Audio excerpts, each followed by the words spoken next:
Hold up. My views are my own. You heard it here first. You heard it here first. You heard it here first. Lightning round.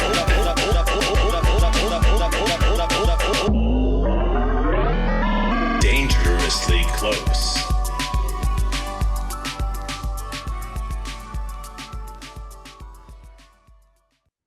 My guest today is Sheila Liming. Sheila Liming is an associate professor at Champlain College and the author, most recently, of Hanging Out: The Radical Power of Killing Time. Her writing has appeared in publications like The Atlantic, the New York Review of Books, McSweeney's, the Los Angeles Review of Books, and the Globe and Mail. She lives, works, and plays the bagpipes and the accordion in Burlington, Vermont. What's up, Sheila? Hi. Thanks for having me. Thanks for being here. I guess here's a question just to kind of just to start off. So you write, you're a prolific writer, you're a journalist, you're writing for all these amazing publications. You wrote this amazing book that's kicking ass, taking the world by storm. You are a professional bagpipe player. You play the accordion. I guess my question is, what do you think, you're better than me? Wow, rarely do I get that question in the context of bagpipes and accordion. I wish I played the bagpipes. Who's your favorite bagpipe player? Oh, wow.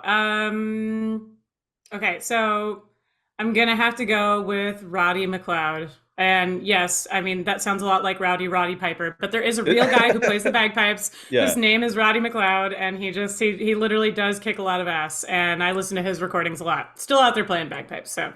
It's so funny that you just mentioned Roddy Piper, because I just listened to the Vince McMahon Behind the Bastards series about the WWE, and boy, is Vince McMahon a bastard. But Roddy Piper sounds like a pretty cool guy.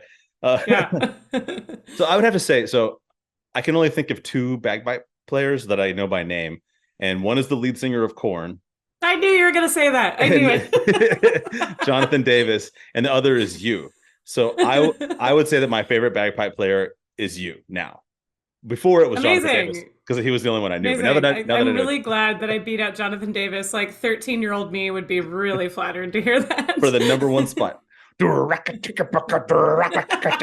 you could.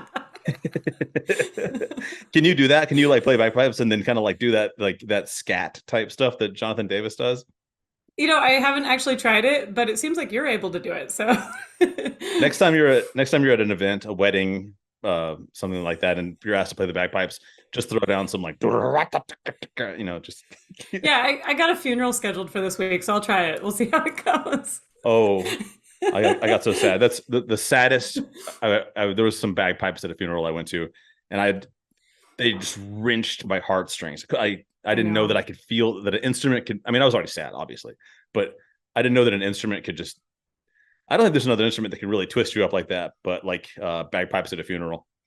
They really dial it up a notch. I play for funerals often, and sometimes, it'll be a funeral for a relatively older person, where maybe it's not an overly tragic thing. People have kind of accepted that this person has, passed. And then I will start playing the bagpipes in the end, and suddenly everybody's crying, right? Whereas before everyone was fine. It happens all the time. So do you ever play Funky Town on the back? I always tell people that I'm happy to take requests, and I always kind of just want to see where their imagination goes with requests. So I had to play a funeral last fall, and I told, the woman who was organizing the funeral, I was like, if you have any requests, let me know. I'll be happy to prepare them ahead of time.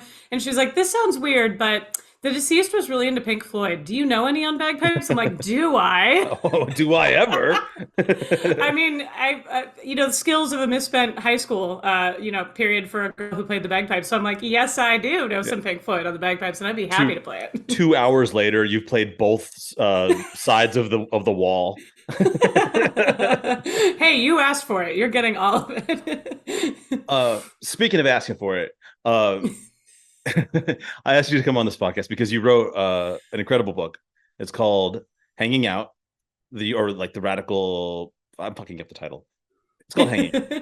Right, But it's right. about the radical power of hanging out. And just for like the context of the podcast, before we kind of get deeper into like your research and the things that you've written about, how are we defining hanging out? Just like kind of a loose definition that we can go by so that Sure. everyone knows what we mean.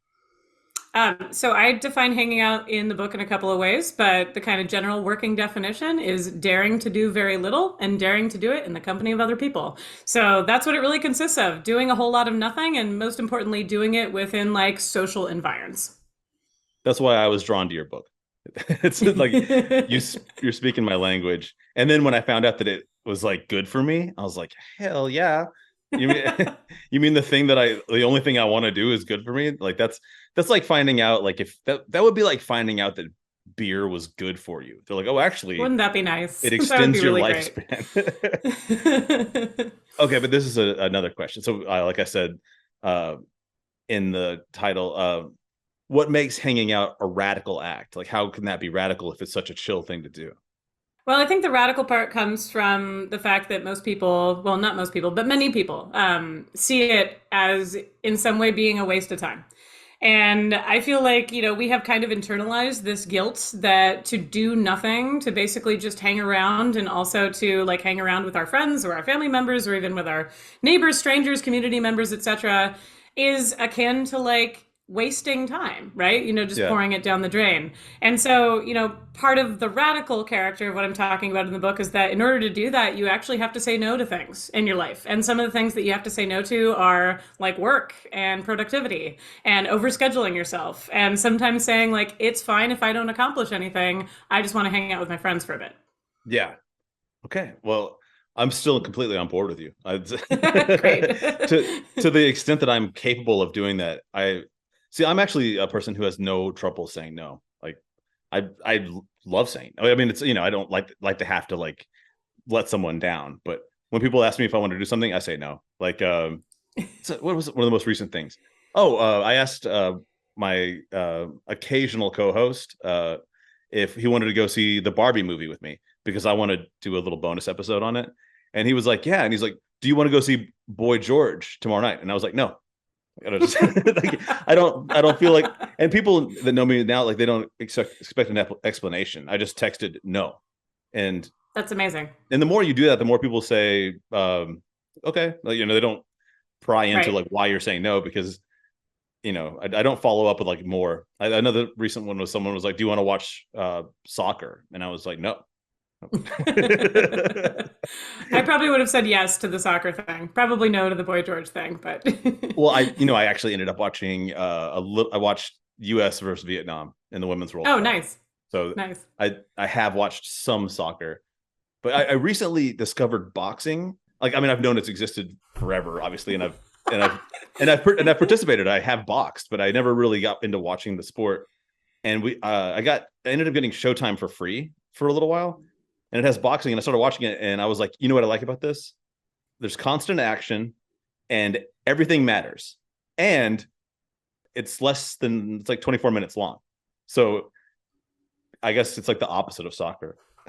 Right. Good for maybe shorter attention spans then. Okay, I took us so far off of the topic, and I'm bringing us It's fine. It's fine. right back. Let's talk about parties. All right. Do we love them? Right. Do we hate them?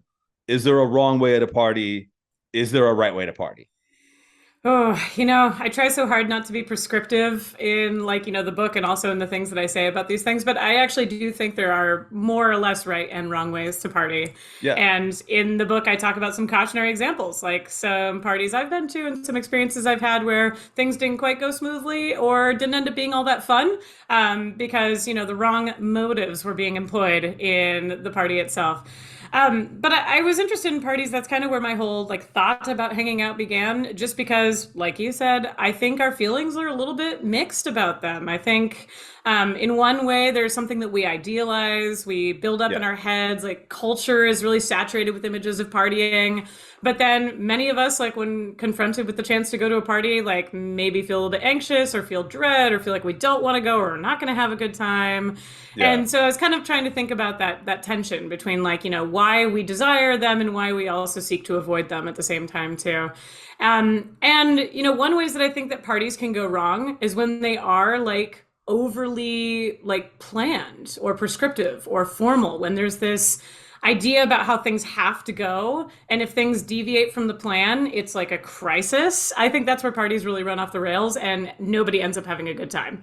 So in the sense that there's a right or wrong way to party, I mean, like, yeah, being a little bit too anal, for lack of a better word, about how you want your party to come across is one surefire way to make it not fun for anyone. Yeah, for sure. Would you be willing maybe to share just maybe like one cautionary tale type? You don't have to go like super in depth, but maybe like Sure. One idea of like what maybe like a not a great party environment would look like in your experience. Yeah, sure. So I can share an example that I talk about from the book. Okay.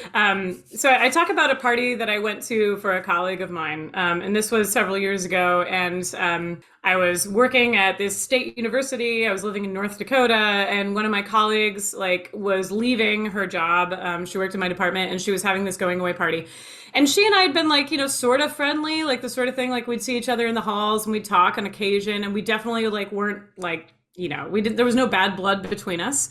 But I didn't know her all that well. And she invited me to the going away party, and I'm like, oh, this is going to be, in some ways maybe kind of a bummer, because it always stinks to like lose a colleague. And at that point in time, we were shedding like a lot of employees in our department. But I was like, okay, yeah, I'll go to the going away party for her. And it was in this like fancy bar downtown. And we were all like gathered, standing around, drinking cocktails and stuff like that. And she and I like started talking about social media use, and we're just kind of like talking about how we use social media, and she like was just kind of displaying some very arrogant opinions about how she thinks like social media works for her or whatever. And I got a little bit like, just testy towards her, and I had like a few retorts back to her, and all of a sudden like the tenor of the conversation completely flipped, and she suddenly said like, why are you here? And I said, well, because you invited me. And it was kind of ironic because I hadn't wanted to go. Yeah. And at that point, what I realized was two things. One, that I didn't want to be there, and that she didn't want me there.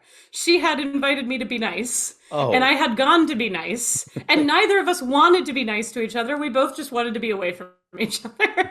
So it was a strange thing, because I feel like I've felt that subtext at parties before, but I've never had anyone come out and say it. That's like, why are you actually here, and could you consider leaving? Yeah. Yeah, that's so important too, is like not like kind of like going back to what I said earlier about just saying no. Feeling obligated to go to something you don't want to fucking go to. Like if you can get away with not going, then don't. I mean, I think Exactly. I mean, it was one of those awkward things. It's like I did know her, so I felt obligated to go, but I was also about to never see her again for the rest of my life. Yeah, that doesn't matter. And it was very clear. Yeah, but I was like, okay, I should do the last thing, the final goodbye. And then I got there, and then she was like, it'd be fine if you weren't here. So also, this is completely different than what you were just saying, but this is like, I think, another type of thing that happens over time, which is like our idea of what a cool party is. And I right now, like the thing that popped in my head, and people that like are from Nashville is where I record this podcast, and there's a lot of listeners here. Like if you've been around here for a long time, you'll recall the Icon parties. They happened. It was a tattoo shop, and they would throw these massive parties in this giant like abandoned house that was kind of like the Fight Club house. Wow. It was just like a 3-story house that no one lived in, and it was just a place that they could just invite hundreds of people to and trash.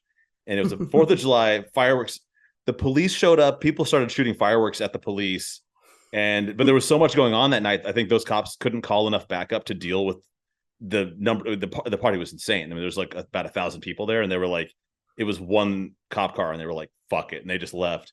And then later on, a brawl, like an actual, like straight up brawl, which I've only seen a few times in my life, where like there were maybe 12 guys fighting all at once, broke out. And I was very young. I was probably 18, and I thought what I thought would be hilarious would be for me and my friends to duck over under by some bushes and shoot bottle rockets at the fight. So, and then we started throwing, like those, like, the black cats and all, just, it was like, so these guys are fighting seriously, punching each other, getting hurt, while explosives are going off all around and inside of the fight. And I remember leaving that, and I was just like, that is the coolest party I've ever been to. But like if I had to go to that today, I would be miserable. I would, I would have a panic attack. I don't be like, get me out of here. This is violent. It's insane. Like people are getting hurt. The police are here. So I don't know if that applies to anything you have to say about hanging out. I don't know. It totally does. Yeah, like I think, part of what draws us to situations like that when we're younger is this feeling of like excitement and chaos and, being part of a spectacle. And then, yeah, as you get older, you look back on all of that and you're like, wow, that just feels really exhausting, Yeah, and I guess the sense of like for some reason I thought that there was no way that fight could turn onto me and my we were somehow invincible and invisible. But moving on, this actually kind of is almost a little bit of a segue. Talking about partying, so we're talking about mostly we're talking about friends, or like you were saying, your coworker that you never were going to see again, you didn't want to see in the first place. But I'm asking for a piece of advice. Should I seek out strangers and try to hang out with them? Oh, yes. I'm a big fan of hanging out with strangers, which I know sounds weird. I'm advocating for, a kind of stranger danger, I guess, situation here. But yeah, that's something I talk about a lot in the book, and actually something that I'm quite a fan of. I actually find it to be something that is increasingly becoming more difficult in our culture. I find that more and more, if you try to strike up a conversation with a stranger, you're likely to get someone looking at you like you're insane. And so it's become kind of a different landscape for doing that, but it's something that I really enjoy. And I used to work as a bartender for a long time. I feel like, bars traditionally are a kind of venue where this is supposed to happen. So people who come up and sit at the bar are usually looking to kind of make conversation with strangers, right? Either with the bartender or the person who sits next to them. And, I think that's a kind of low stakes way that we just kind of create chit chat between each other, get to know each other, the people in our community, not in an incredibly intimate or invasive way, but in a way that, just allows us to know what's going on a little bit better. But it's become more difficult. We live in a society now where everyone walks around with their headphones on, and looking at their phones. And if you try to start a conversation with a stranger, yeah, they're going to think that you're invading their space in one way or another. Absolutely. And I guess there's probably different types of strategies people can use. One way, I end up bullshitting with strangers all the time just because I have a dog. And oh yes, dogs are great for that. Yeah, we like to go. I like to take her to the dog park and just so she could be off the leash and run around and could just chase squirrels. And and if there's no one there, I will sit and play on my phone, which is not healthy necessarily mentally. But usually there's a ton of people there, and I'll sit there and just talk to the most random weirdo, for an hour. Or at this point we've got a tiny little crew, because I have a friend that also goes up there, who's a real friend, and he's so incredibly outgoing and magnetic that he's kind of developed this whole squad. So if I'm there and he's there, 5 or 6 people will just come gather around us, because it's he kind of made it the cool kids picnic table. Got it. Yeah. And I do love how dogs are useful for that. And I also love the kind of social practice that we have now where people feel okay saying hi to your dog before they feel okay saying hi to you. Yeah. So they'll greet your dog or talk to your dog or ask if they can pet the dog before they have any interaction with the person who's attached to the dog, which I think is interesting. It's the dog's the starting point. You begin there, and then you see how that goes, and then you warm up to the actual human. Yeah. There's a meme about that with Samuel L. Jackson from Pulp Fiction when it says when I pet someone's dog and they try to talk to me, and then it's Samuel L. Jackson saying, "I don't remember asking you a goddamn thing," which I love. Okay, I would posit this, but I don't know if you'll agree with me or not. Let's say you go to the dog park, there's nobody there. You're still hanging out with your dog, right? Is that right? Is that I mean, I guess, does that fall into the category of kind of hanging out alone, or what? I guess, yeah, you're sort of hanging out alone, but you're hanging out in public, right? Which means that you're open to opportunity, you're open to other people coming by, other dogs showing up or whatever. And, I like that. And a lot of what I talk about in the book is opening yourself up to opportunity, putting yourself in the position where things can happen, people can create conversation, whatever. I was just thinking based on the dog thing, because I don't have a dog, but I'm dog envious of other people. And I was at this festival last weekend, and I was hanging out with an old friend, and he had a dog, and he had to he was gonna go leave to get another beer or something, and he left me standing there with his dog. And I don't know his dog very well. I'm just standing there with it, and like 20 people come up to me and they're like, "Can I pet your dog?" And I'm like, sure, right? Yeah. And just like, I have no idea if the dog's friendly or not. And they're all like gathered around. So like he comes back with his beer a few minutes later, and like the dog's like on its back, its belly's in the air. There's like kids gathered around it and everything. I'm like, I don't know what happened. They all just showed up. So I mean, I like how that, hanging out with a dog creates that kind of space sometimes where, you're kind of advertising that's like, okay, I'm open to interaction here. Yeah, absolutely. And I kind of feel like, we just kind of like pointed out two like of the more obvious ways to like meet and talk to strangers in a real low stakes way. Obviously, and not everyone has a dog, of course, but that is easy, or that's how, I'm mainly, the main amount of talking to strangers I do is because of my dog. That's just a fact of life. And it's also because like I'm at a place right now in my life where I can't really be going to bars a lot just because of like my life events and things like that. It's just, I can't be gone from my house from that amount of time. I have a baby, so I can't just be like, I'm going to dip out to the bar, like, I can, but it would require like a lot of planning, so it's almost like right. not, it's kind of the opposite of what a lot of what you say by hanging out, which is don't plan the shit out of everything you do.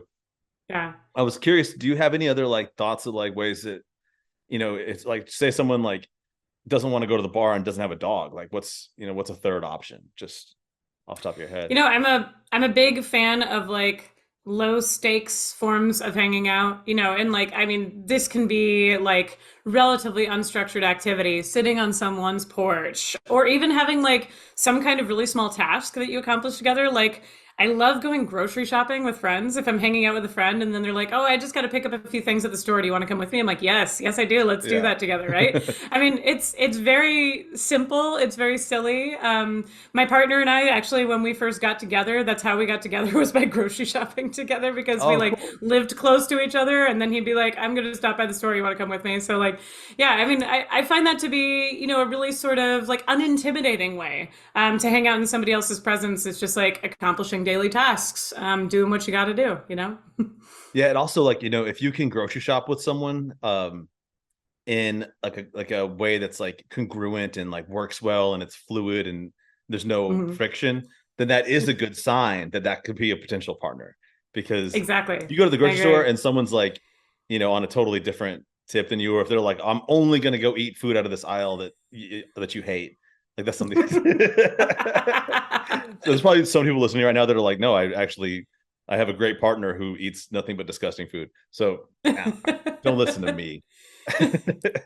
Yeah, I mean, my partner at the time was really into bacon sandwiches, which were literally just bread and bacon. That's what he was eating at the time. So, through our grocery shopping excursions, I did encourage him to like, try foods with colors in them and things like that. Try a vegetable.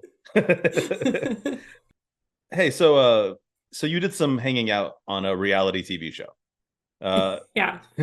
Did that have any influence on like you deciding to write this book? Or like, was that kind of at all like kind of motivational, or like just the experience itself?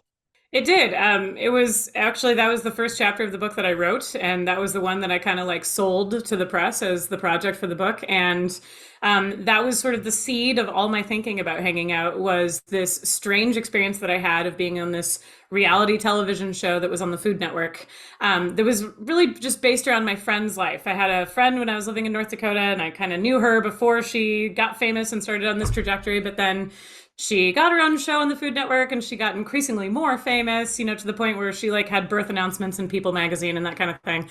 And it was like getting bigger and bigger and bigger. And I started to like just kind of notice, or really I was like staring in awe at these weird situations that I found myself in, especially this strange feeling that I was living life twice.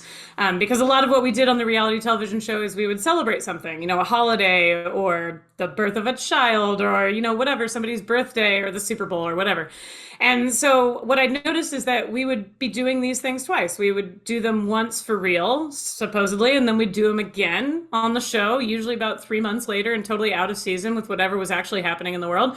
Yeah. And there was this sense of repetition, right? It's like, okay, now do it all over again, and this time do it for the cameras, and we're going to make it look better, and it's, going to be different, but it's going to be for the sake of audiences who aren't here right now, this Yeah. hypothetical audience that exists out there in TV land. So it's a strange experience. It made me think a lot about what reality television is and why we like it for those of us who do, and why we subscribe to it. And I think part of what I came around to is this idea that reality television allows us to eavesdrop on other people's social lives. And it is a form of hanging out. It gives us company. We see Yeah. people, going about their daily business. We see them, engaging in things like celebrations. And it gives us this sense, I think, of community and company sometimes when we feel relatively isolated. Yeah, for sure. Actually, one of my very first experiences of behind the curtain of reality television, and I think that's partly why I've never really gotten into it, is one of my best friends, Dominic, who's been on the show a couple times.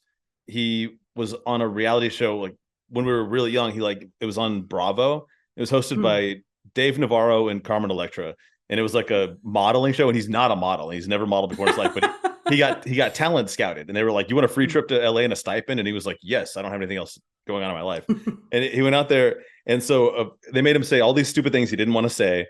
Like, we were skateboarders, at the time, and like they gave him a Walmart skateboard, and they're like, "All right, skate up to the camera and say." And so he skates up to the camera, and he's like, "Hey, my name's Dominic. I skate, I rock, and I model." And it's like, shit, he would never say that. He would never say that in his life. But the thing that was most to me like buffoonish, and I was like, this is it's not real, is he was the first guy to get eliminated because he was also like the only guy there that didn't want to really be a model. And they were like, "Dominic, you're eliminated." And he goes, "Okay," and walks off. And the producer calls him back, and he goes, "No." He's like, "Be upset." And he said he got in an argument because he didn't want to be on TV, like looking like being and they argued, and they made him get like pretend like he didn't want to be cut. So after that, I never really got into it. Yeah, I mean, I will be honest and say that, and I mentioned this in the book, that I've never watched any of the episodes of the reality television show that I was on. Really? Because yeah, Wow. they freaked me out. Like I didn't want to, and I didn't want to watch myself playing myself on TV, and I didn't want to watch my friend, who was my real friend, like playing herself on TV, because that was weird to me too. So I avoided it. But don't worry, lots of other people have told me about, having seen episodes and stuff. So Do they say nice things? yeah, that they mostly just mention the aesthetics. So I should probably address something, because this is something that I posted on social media about and made a big deal out of it, and then it didn't happen. And that was the guy I mentioned earlier, Zach, the occasional co-host. We're going to go see Barbie tomorrow. We were almost on Food Network. We were it's called Food Truck Wars or some shit. yeah. Okay, yeah. So I know that show. We were in the final cut, and we blew it in our final audition. They had like one last audition when they were down to like, they were just going to cut. We were like in the last 18 groups, and they cut it down to like 12. So we were like the 6 people that got kicked out. And we just like went into it so unprepared, completely on different pages, disagreeing about what the food was going to be. Like, just, we did everything wrong, and we've been killing it up until that point. And they were like, "Okay, thanks for playing." And like, so I feel like I never really fully addressed that to the listeners, why I said we were going to be on the show and we weren't. It's because they didn't let us get on. They didn't let us be on the show. I see. Well, I'm glad I could be here for this important omission, that you're now facing up to. That was a while ago. I probably should have mentioned something about it, like maybe when it was relevant. So you write about hanging out as part of your job. Is that mostly like a networking thing, or are there other factors as well? Well, I'm a college professor, and that means that I spend a lot of time, of course, in the classroom teaching students, mostly between the ages of 18 and 24. So, one side of my job does consist of hanging out, and I would argue that that's, part of what we do in education. We get people together in a room, and we kind of create the conditions for their hanging out and the intellectual space for them to do that together. When we're in the classroom together, and this is something that I particularly noticed during the COVID pandemic, when we couldn't be in the classroom together, but part of what we're doing is we're like bouncing ideas around, right? Yeah. We're talking, we're seeing, we're trying to figure out what we think about something. We're testing out those ideas together. And then, yeah, sometimes we're getting pushback, or sometimes somebody being like, no, that's bullshit. That's totally wrong. That's kind of like what you do when you're in, say, like a hanging out situation with friends or family, right? It's a similar kind of testing of boundaries and ideas and thoughts. But I also talk about in the book, I talk about hanging out on the job in the context of academic conferences. And that's like a big thing that academics do, like me, because generally, once you become a professor and you spend all your life teaching and interacting with those 18 to 24-year-olds, you stop interacting with all those other people who know the same stuff that you do. Yeah. You don't have them around you every day like you did when you were in school or before that in early parts of your life. So you go to these conferences a couple times a year to see your crew and to Yeah. hang out with those people who like speak your same language and read the same books and get the same stuff. Yeah. And that itself becomes, I think, a really important way of like staying connected to the things that you care about in your job. So I talk about academic conferences as a kind of hanging out, and also about like, how hard it's become to do that kind of stuff.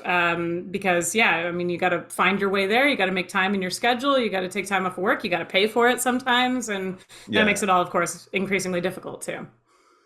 I just had a thought that kind of goes back to something we were saying. You just made me think of it when we were saying like, what's some other like ways to like get some stranger danger up in your life, and Yeah. that like something that's not like especially if you don't have the kind of job that conferences are a part of, but there are always like things like Comic-Cons or whatever conventions that could be for whatever your interest might be. So if you're like super into comic books, obviously Comic-Con would be a great way to go and talk to a shitload of strangers who are all interested in the thing you're interested in. So I don't know. Yeah.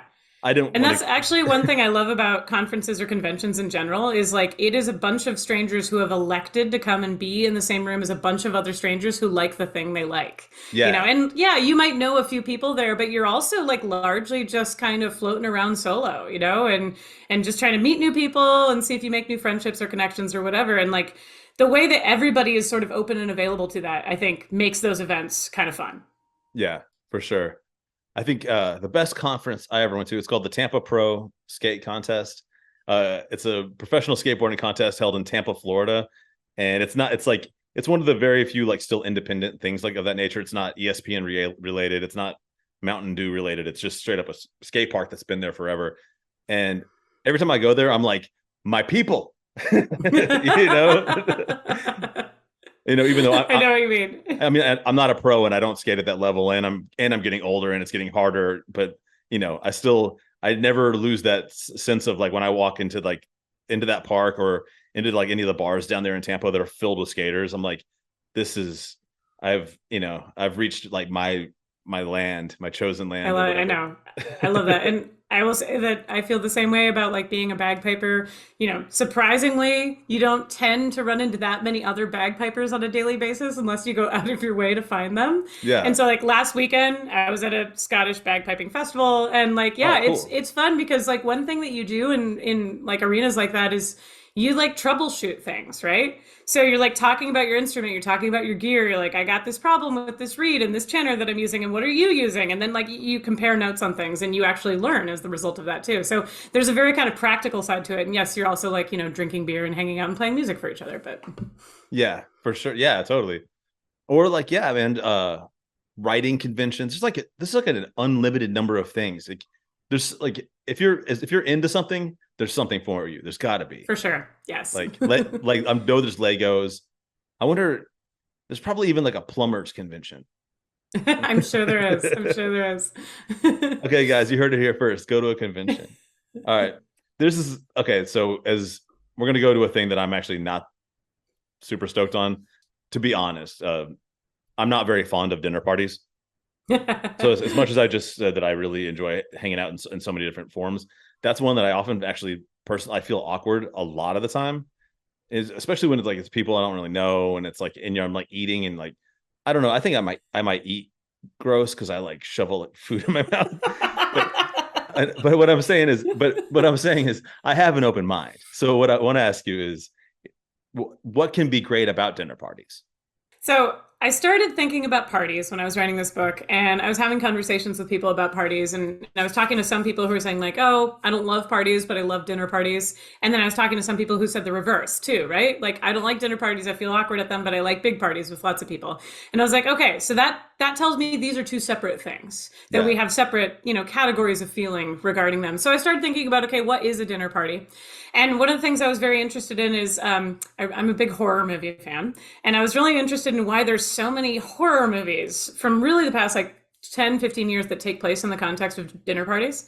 So I was like, okay, if there's a lot of horror movies that take place in this scenario, then that means collectively we're a little freaked out about them, right? There's some sort of feeling about like things can go wrong, and I think part of the discomfort that comes with dinner parties is the feeling that you're usually entering into somebody else's domestic sphere, into their home or something like that, and there's this sense of like not knowing the rules all the time, like things are different, you don't quite know how to behave, you don't know where stuff goes or whatever it is, and I think that kind of puts people on edge. And then there's also that sense that's like it's small, there's nowhere to hide, and you're usually going to be like, forced to get into conversation with strangers. Sometimes Yeah. this can be so fun. I've been to dinner parties that worked out like totally great, where, everybody got along and we were, there till 1 a.m, like finishing the dregs of the wine and stuff like that. But I've also been Yeah. to ones that were absolute nightmares too. Like ones where I wanted to leave the second I got in the door, and then you feel like you're trapped and you can't leave. And that's where the horror movie starts, right? Yeah. Yeah. So yeah, I think there's sort of like a different species of hanging out, and we all have different sort of feelings towards them. But I do think that they're really interesting for the way they kind of put those behaviors on display for us. I think this also kind of like ties into, this is not the same thing as a dinner party per se, but like Thanksgiving. You know how Yeah, like right. for some people they're like, hell yeah, Thanksgiving, my favorite holiday. I'm gonna see my family and eat, and they like get on social media and they post like, I'm so thankful for my, I'm so thankful for my nana, like just the most sappiest, like cringiest posts about their things they're thankful for. But there's a whole group of people that are totally feeling the same way.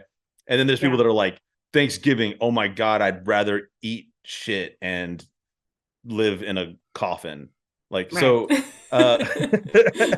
you think is that like applicable to like what you're saying with a traditional dinner party where it's with strangers, Oh yeah. or with like people from work or blah, blah, blah, neighbors? Definitely, because yeah, I mean, holidays that are organized around food, which let's be real, in America, most of them are. That's effectively what they are. They are kind of dinner parties of one sort or another. And yeah, so I think for that exact reason, depending on like how you feel about those traditions, what your relationship is to them, and also the people with whom you've celebrated them in the past, that is going to have a big impact on how you feel about it. I grew up in the city of Seattle, and I remember that the alternative paper in Seattle, which is called The Stranger, I don't know if they still do this, but they used to always publish lists of local bars that were open on Thanksgiving and Christmas for people who didn't have those places to go to, or else were estranged from their family, or felt like, that was a holiday that was like stressful to them. They were going to go be around family, and then they needed to escape at some point and get away. And I thought that was really interesting that like as a culture, the alternative paper was just kind of acknowledging like, no, this is a thing. Sometimes people need to get away from their family as much as they might want to see them too. So if you're going to be out on Thanksgiving Day, here's where you can go. Yeah, hell yeah, that's cool. You're from Seattle. That's my home away from home. If I'm not in Nashville, that's where you'll find me. Typically, I mean, not so much right now because I'm not traveling at the moment at all, but generally I'm in Seattle a few times a year. Love that city. It's amazing. I can't believe you were able to leave. Well, and now I can never go back because it's too expensive. So that's like $1 billion. Yeah. I mean, yeah, it's outrageous. Okay, here's a question. Going back to the horror movies and all that stuff, as fast as you can, off the top of your head, best horror movie based like dinner party adjacent. The Invitation. So it's a recent movie. It came out, I want to say like 6-7 years ago. It takes place in California, like in the Hollywood Hills. So it's awful because it's like that disgusting LA culture too, is what's so good about it. And it's this dinner party scenario that takes place in this like kind of fancy modernist house. And like the characters, as they're on the way to the dinner party, are trying to figure out how they know the host, what their relationship is with it and everything. And like, imagine this scenario. I won't tell you how the movie ends, but imagine Okay. this scenario. You get into somebody's house for a dinner party. You know, you've like brought some wine, there's some hors d'oeuvres laid out or whatever. And they're like, hey, before we begin, we'd just like to show you this short video that comes from the religion that we've recently joined. And so they gather everyone together and they show them this video that's basically like a kind of proselytizing documentary about what is actually a cult. And this couple has joined a cult, and everybody who's there at their dinner party is going to be encouraged to become part of the cult, whether they like it or not. So it's awesome. I love Yeah. it. I mean, in a way that sounds fun, but do you think Get Out kind of falls into the dinner? Like, I mean, I know Oh it's, yeah. I think it's just, it's not like a dinner party, but it's dinner party adjacent, Yes, it going to meet totally the is. parents.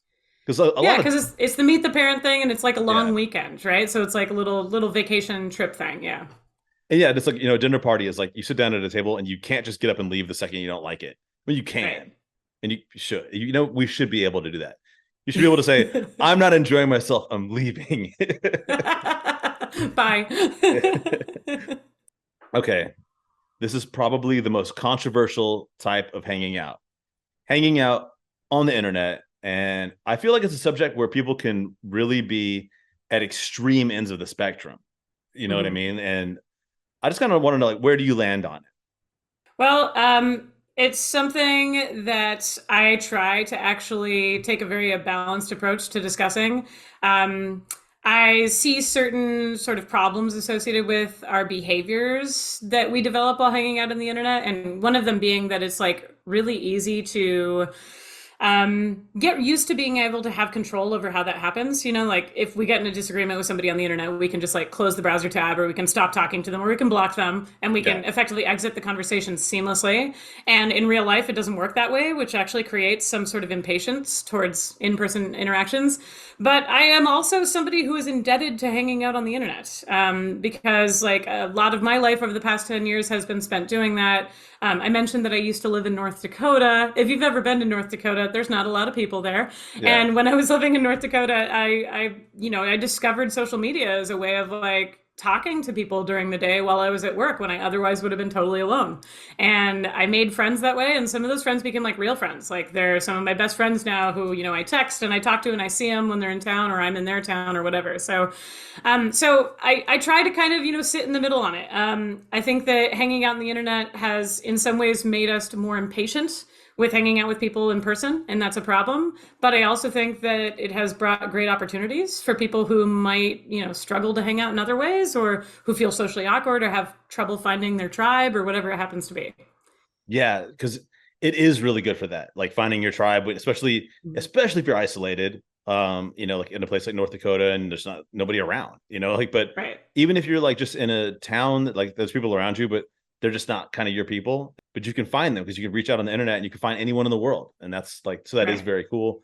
But also and I could see like, and the other end of the spectrum, which I've experienced with people, is like some people that are very anti social media can be very arrogant about it. In my experience, where Of course. they're Yeah. like, I don't have social media because and it reminds me of people that have a certain type of diet that they're so proud of that it's become their entire personality, and they're like, I don't eat X, Y, or Z, or I only, can I bring up one other thing too, where I was saying, like, in the toxic realm of it, and this Mhm. is where I experienced it the absolute most, was in the year 2016.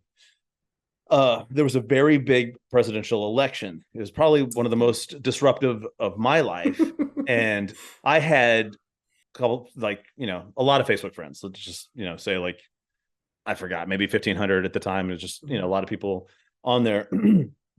Turns out a lot of people that I knew had never been openly racist in front of me before, and therefore I didn't know that was a thing about them. So when I started becoming critical of the president, a lot of people started saying, and these people had known me for a long time. A lot of people had been coworkers, or had maybe played a sport with me, something like that, and things that I know for a fact these people would never have said to me to my face Right. were coming at me with like the most incredibly vicious insults and words that I won't even repeat on this Right. podcast. And so that is a bizarre feature of hanging out on the internet, is how cruel and mean and psycho people can act. And because they're behind a computer screen, they're not, this like they're not, their mind Yeah. isn't registering that they're talking to another human being that they're supposedly friends with, you know? Agreed. That little bit of separation that the computer screen provides just creates like enough space for someone to, kind of go like full throttle in some ways, to judge people really quickly, to get like to make snap decisions about stuff. It reminds me of like the similar behaviors that you see with people when they're in their cars, and how like, through road rage incidents and things like that, we sometimes act in our cars in ways we would never act. Like you would never just, well, at least I hope you wouldn't, but you would never just like directly cut in line in front of someone in person. Like if you're standing at the post office, you wouldn't just walk 5 people up in line and then cut in front of someone, but you totally would in your car, and people do it every single day, right? Yeah. Because the car just creates this little bit of mediated space where you're like, oh, well, you can't see me, you don't know me, there's no consequences. Yeah. And I think social media is kind of the same way. It's like with this little bit of space, it feels like the consequences become, less harsh, and therefore behavior becomes more extreme. Even if you know who the person is, even if like you even know them in real life and may actually see them in person at some point. And I believe they feed one another. I think that the internet culture and like treating people poorly on Twitter, Facebook, anywhere you might be, where you kind of get away with this like, just terrible behavior. I think a lot of people are bringing that more into the real world, especially in their cars. That's a belief of my own. I don't have any scientific data to back that up, but I will say this, and I'll drop it, is I used to be a bike courier, and I love that job because I rode my bicycle for a living, and it was awesome. And I was always outside, and I was always on my bicycle, and it was very fun. However, people in their cars seem to think that because they were in their car, that they were somehow like separated from me. And so I took it upon myself. I don't know how much education I was able to spread, but I tried to educate as many people as I possibly could that they were not safe inside their car. Because in this city, you cannot outrun a bicycle, especially not a bicycle courier, like someone who bikes for a living and can go quickly, because there are so many red lights and there's so much traffic. If you do something, even if you get 5 blocks from me, I will be there to speak to. But all my friends, my mom, and everybody was like, "Dog, you're going to get shot. You're going to get your head blown off doing this. You have to stop." So I stopped. Yeah. I digress. It's scary, right? Think of when I lived in Pittsburgh, there was like this local character in Pittsburgh, this guy who rode his bike everywhere, who had tied onto the front of his bike, he had tied the front bumper of a car so that cars couldn't get close to him when he was on his bike, because he was basically enforcing the 2-foot rule like all around him by having the bumper sticking out. And it was just kind of like reminding you of like how close cars get to bikers too, without really thinking about like, yeah, that's a human that's not protected from me being this close to them. And he was just basically being like, okay, I've created my buffer of space, now you're gonna have to deal with it and treat me like a car. And love that guy. That man is a hero. I didn't feel like I was being a hero. I just felt like it was my civic duty to go and like just kind of tap on someone's window and say, "Excuse me, like I would like to inform you about what you've just done." Ooh. Okay, so here is, I know that like in your book you do some a little bit of like advice, for people, and one thing is, as people get older, like because in your high school, you like there's a lunch table you could probably sit at and be like, oh, here's a bunch of people for me to hang out with, and that's just not there for you. Like, as you get older in life, is there like, do you have like any, like maybe like tips or tricks, kind of stuff like that for people that feel like, I'm having a more difficult time making new friends as I age? Yeah, I mean, it is tough, right? And that's part of what inspired me to write on this subject and to think about it more deeply as I was preparing this book, is that I think the older we get, the harder this gets. And yet, I think it's really important to remember that as children and as kids, these things happen relatively effortlessly. If you watch kids and you watch the ways that they socialize with each other, and there's of course fumbling around and stuff like that, and there's trial and error, but they do it pretty quickly. They forgive pretty quickly. They get over stuff pretty quickly, and they get back into their, their kind of general sort of loop with each other. And the older we get, I think that we are sometimes cursed by remembering things too much, by remembering like times that people have let us down or interactions didn't go well or we felt rejected or we felt left out or whatever. And that stuff weighs on us in our interactions with each other, and we worry about what the outcome's going to be. And so I try not to take too much of an advice tone in the book. I don't think of myself as a self-help author, but towards the end of the book, because of all these conversations I was having with people as I was writing it, I started to think like, okay, it's worthwhile to maybe offer some sort of cues along these lines. And one of the big cues that I offer is the cue of taking risks. That hanging out and venturing into friendships or any kind of social relationship is itself a kind of risk. It's a risk that is usually worth the reward. And Yeah. it's also okay if it's not long lasting. We can have like small, shallow relationships with people that don't have to be deep and incredibly intimate, and they can still be really sustaining for our life. And so, that's an okay thing too, is like, don't take it personally when it fizzles out. Another one's going to come along. Yeah, for sure. I have a dog park dude like that.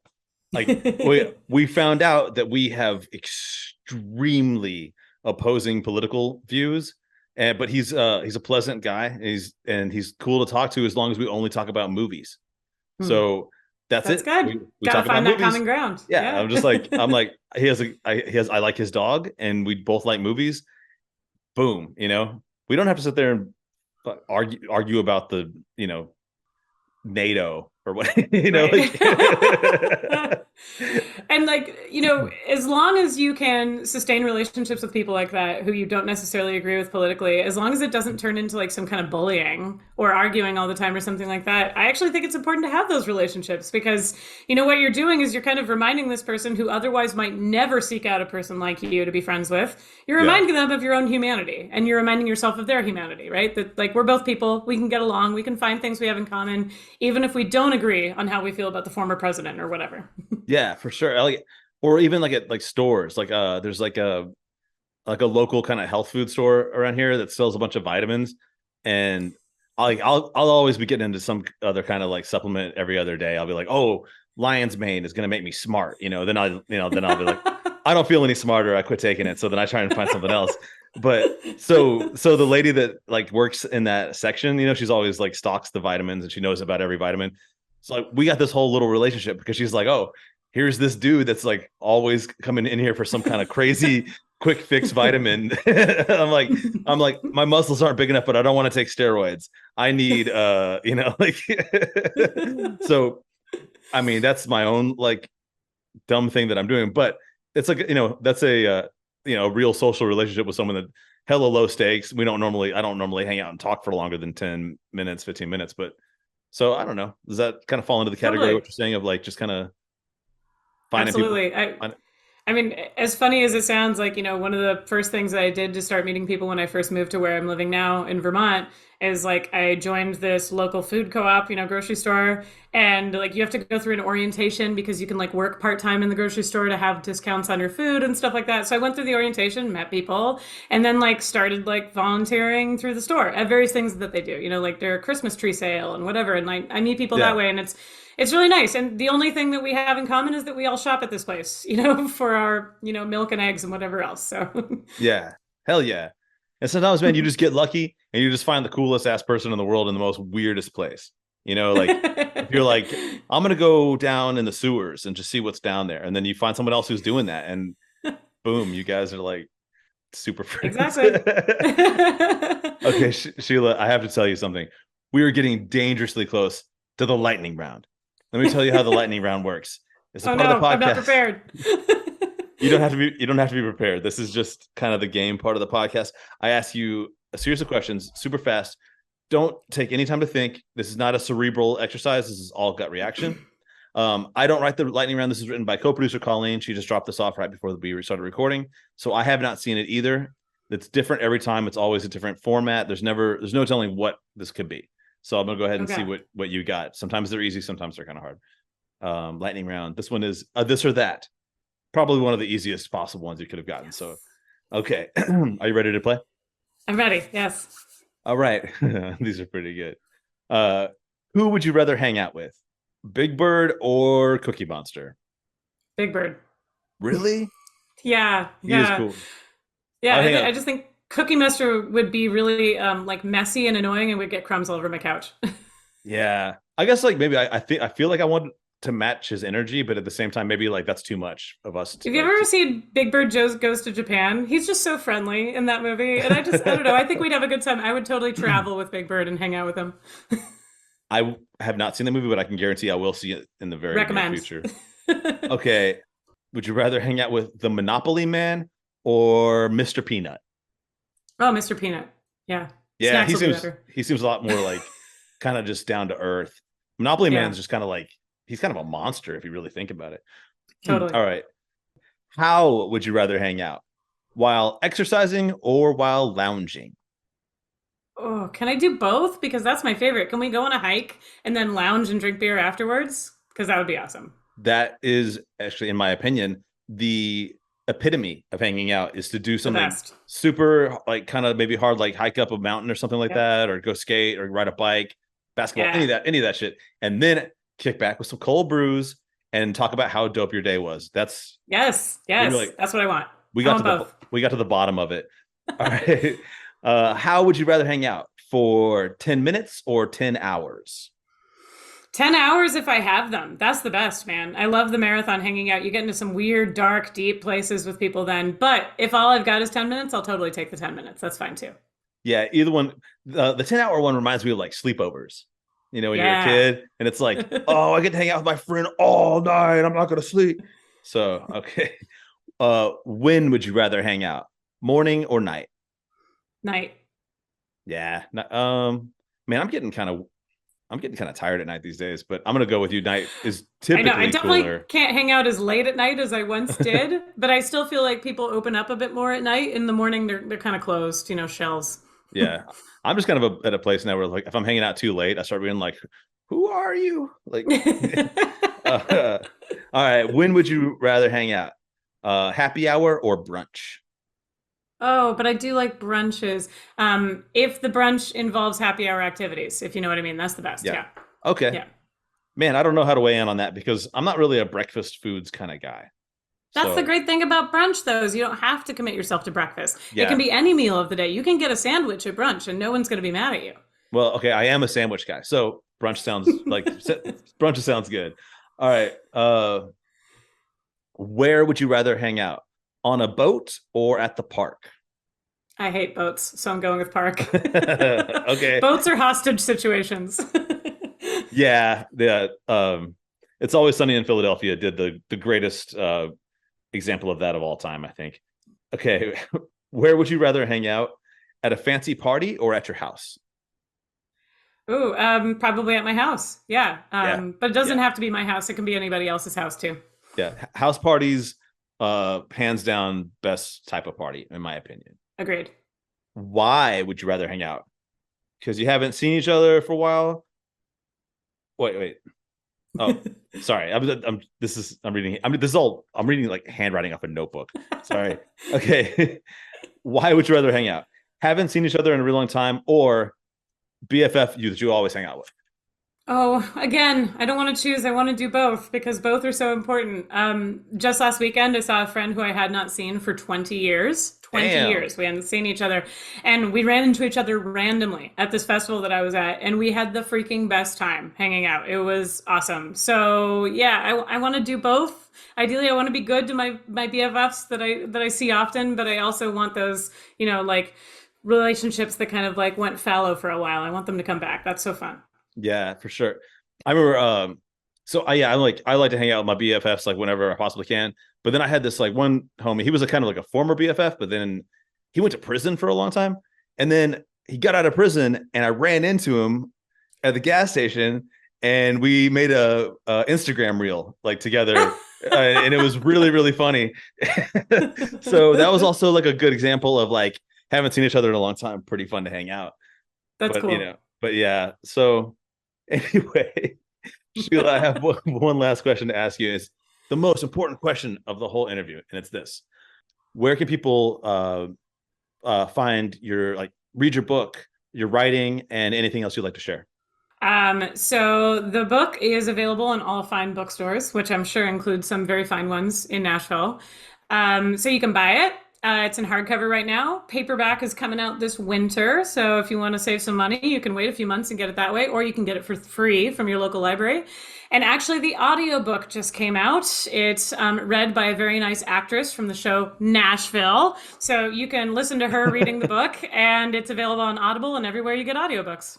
Sometimes I forget that this is an audio only podcast, and I'm doing all these like absurd facial expressions that no one but you can see.